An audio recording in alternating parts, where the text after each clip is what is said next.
No!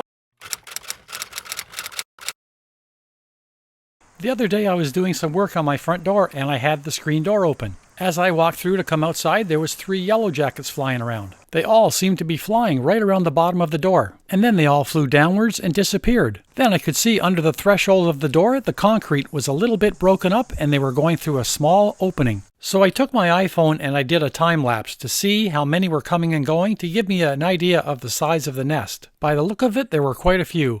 So if you're wondering how I did that, I just set up my iPhone on time-lapse and I got it as close as I could. Then I just used this little remote that you can get for your phone. It was great for getting some slow-mo shots of them coming and going. I'll have it linked in the description if you're interested in getting one. So the next thing I wanted to find out was when did they get up in the morning and when did they go to bed at night. So I used this little security camera that I have. It's cheap, takes 4K video, notifies your phone, record time-lapse, record anything normally, detects motion or sound, has a speaker to talk to people, a siren alarm, and it has really good night vision and it'll be perfect for doing this. And all you need is somewhere to plug it in and Wi-Fi. For me, I find it very useful for many little things. I'll have it linked in the description below if you're interested. It detected motion and recorded them leaving the nest about 53 minutes before sunrise. On this day, the sunrise was at about 6:30. You can see the timestamp in the lower right corner. Every few minutes, another one would come out to see if there was enough light to fly. This continued every few minutes.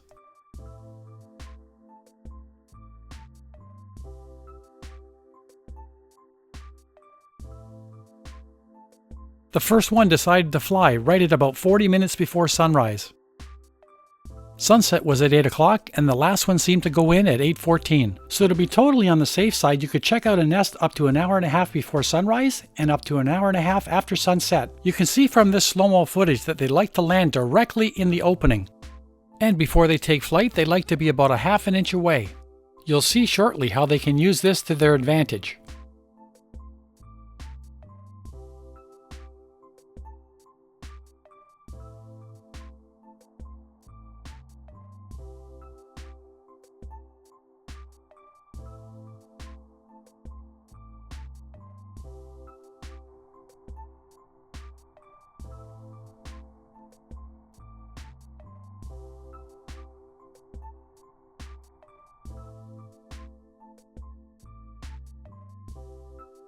So let me show you a simple way to get rid of wasps, and the chances of getting stung are next to zero. So the first thing you'll need is a shop vac. It can be a big one or a small one. A roll of any kind of tape, a ladder, and you won't be using it for what you think. And you'll need 8 feet of 1.5" PVC or ABS pipe.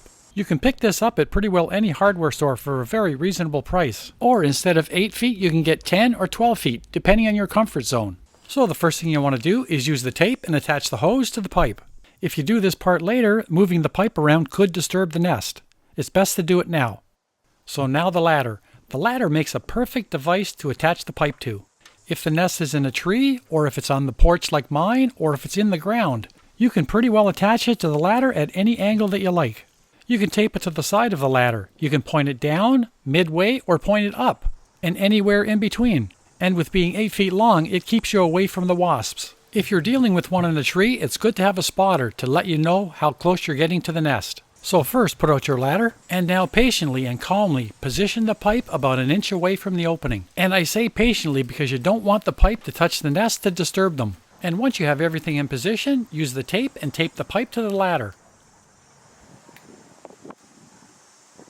And if it happens to be just a little bit too far away, gently move the ladder to get it into position. And here's a tip to make it even easier. Just get yourself a 2-liter pop bottle and cut out the center portion. Attach it to the front part of the ladder, and this helps to make it easier to adjust. You can attach it higher up, and then adjust it and tape it, and then move the ladder, or lower down if you have a nest in the ground.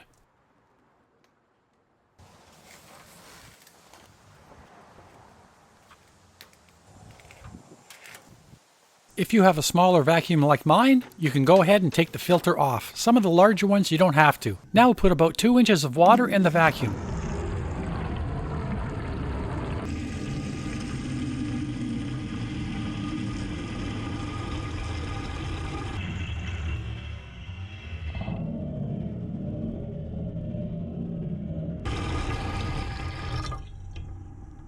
Take some dish soap and put about this much in. and then gently stir it with your hand. I had put out a small piece of pea meal bacon for them. At this time of the year between summer and fall, they're after protein. They really love this leftover chicken, and they're pretty cool to watch as they hover.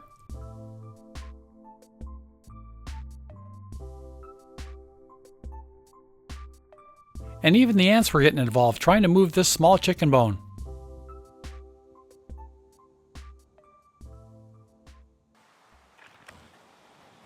Okay, so we're ready to go. We've got our vacuum hooked up, and we've got it just over an inch away from the opening. And the best part about this is that you can now walk away and be out of harm's way and do whatever you want and let it run for the next 4 hours. Like I had said earlier, when they approach the nest, they like to land right on the opening. This is their downfall. As they're trying to approach, they get sucked right up the tube. The ones that are leaving the nest have a chance of flying away because they're able to crawl along the surface. But after they come back a short time later to return to the nest, they get sucked up the tube. You can see that the odd one is able to land and get back into the nest. There was about 10 to 15 seconds between each of these landing. I edited that part out.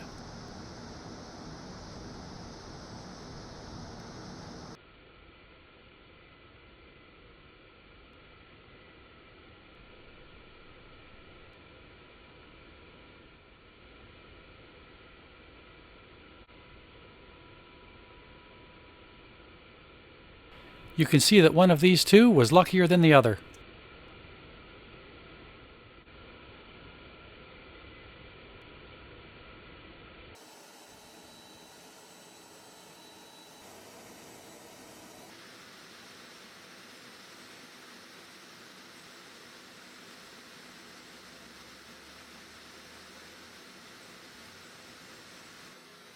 You can see in this shot how two of them got sucked up at the same time.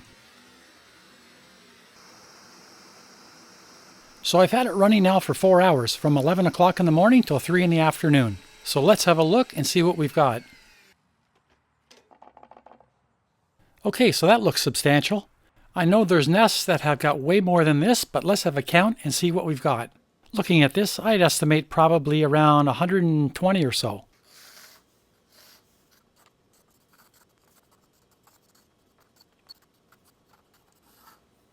Okay, so a total of 143. So I'm thinking that any of them that left the nest today probably returned to the nest today. But let's find out. I'll put my motion camera back up and we'll leave it here overnight until the morning. And I'll make sure that the motion detection is set right on the opening. So this morning I got about 8 notifications on my phone, but these ones were about a half an hour apart. Yesterday they were a minute or less apart, so there's probably a few that escaped. So I left it going for another hour between 11 and 12. And with a quick count, we got 13 more. And then 20 minutes later, I got one more notification. So I left it going for another hour. Let's have a look. And I'm pretty sure at this point, we've got the last 2. And that brings our grand total to 158. So not bad for doing a little bit of setup and then standing back and doing nothing. And in my case, I let it run for 4 hours the first day and 2 hours the second day. It doesn't get much easier than that. Use common sense, stay calm, and use patience. Well, I hope you enjoyed this video. If you did, like, subscribe, and hit the dinger to get notifications, and we'll see you next time.